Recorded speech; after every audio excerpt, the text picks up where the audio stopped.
4 दिवसीय भव्य आत्मबोध महायज्ञ 25 अप्रैल से 28 अप्रैल तक होगा आयोजन। क्या उद्देश्य है इसका? आपके यहाँ एक महायज्ञ का आयोजन किया गया है जिसका नाम है आत्मबोध।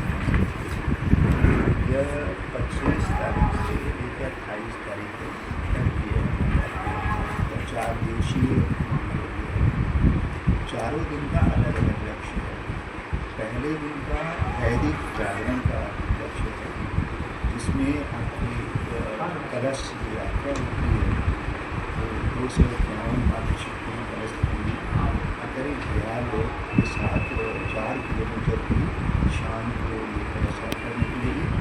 कलश यात्रा में लगातार वैदिक मंत्रों का शस्त्रवाचन होता रहेगा और विशिष्टता इसकी यही है, इसीलिए इसका वैदिक जागरण रखा गया कि लगातार आपके शंखनाद होता रहे और लगातार आपका वैदिक मंत्रों का उच्चारण होता है। पूरे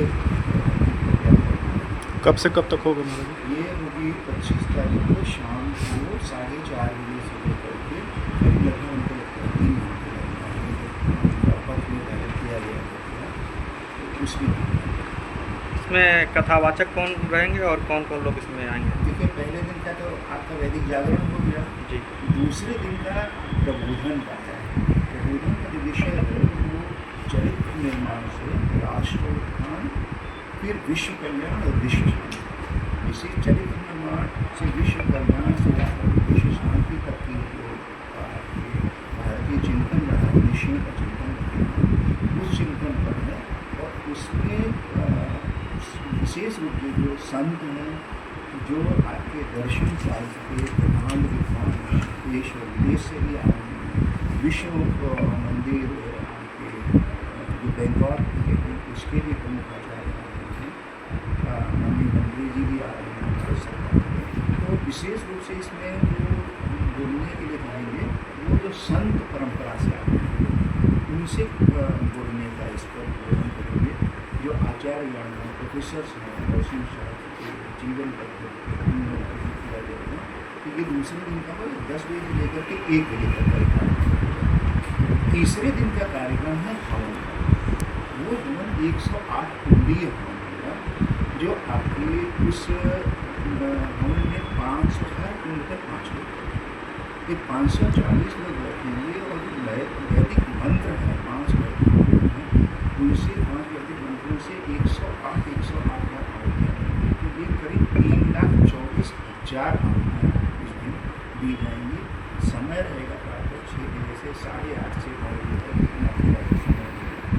इसके लिए सारी व्यवस्था की है वो वैदिक रीत से उनके कुंड का निर्माण, उनकी जो हवन सामग्री है, उनके लिए जो वैदिक क्या क्या देने होनी चाहिए, लकड़ियाँ किस किस वृक्ष की होनी चाहिए, विशेष रूप से वृक्ष की कार्यक्रम के आयोजन और स्वयं मुख्य ज्ञान के रूप में आप लोग एक चीज़ की विशुद्धता है। इसमें 108 आचार्य रहेंगे, हर कुंड पर एक आचार्य रहेंगे। प्रमुख आचार्य के रूप में रोहित मिश्र जी जो गुरु जी हैं यहाँ के संस्कृत विद्यापीठ के बाबा गोरक्षनाथ पीठ के, उनके मुख्य आचार्य। चौथे दिन आपका 28 तारीख को पूरे देश भर के अलग अलग प्रांत के विशिष्ट ज्योतिषी हैं उनका ज्योतिषीय प्रबोधन भी होगा विभिन्न विषयों पर। और 10 बजे से लेकर के 2 बजे तक निःशुल्क परामर्श देंगे ज्योतिष का। और शाम के वक्त इनका पूरा जो पूर्णता कार्यक्रम और सम्मान चला। इसके बाद आपके लिए 26, 27 और 28 तीनों दिन सायंकाल में 6 बजे से लेकर के 8 बजे तक सांस्कृतिक संध्या का आयोजन किया जा रहा है, जिसमें सनातन जो संस्कृति और पद्धति है उसका विशेष ख्याल रखा जा रहा है। भाव नृत्य प्रस्तुत करेंगे लोग, भजन प्रस्तुत करेंगे लोग, और ऐसे नाट्य जैसे किसी का विवेकानंद के चरित्र पर जहाँ आपके चरित्र निर्माण से संबंधित जो चरित्र हैं उनकी प्रस्तुति होगी। तो ये 4 दिवसीय स्थिति का ये कार्यक्रम है। इसमें प्रयत्न ये है कि यहाँ से जो वाइब्रेशन आपकी 3.25 लाख की आहुतियाँ दी जाएंगी तो एक वाइब्रेशन दिन वाइब्रेशन 26 तारीख को ये हमारे 1000 लोग वैदिक मंत्रों को वह शंख ध्वनि के साथ जाएंगे तो एक बाबा गोरक्ष क्षेत्र यमुना से जाकर के हिमालय तक का जो वाइब्रेशन चेंज वो कुछ न कुछ परिवर्तन करेगा। मुझे विश्वास है कि परिवर्तन आएगा और आप सारे लोगों का मीडिया के प्रति मैं आभार ही व्यक्त नहीं कर रहा हूँ।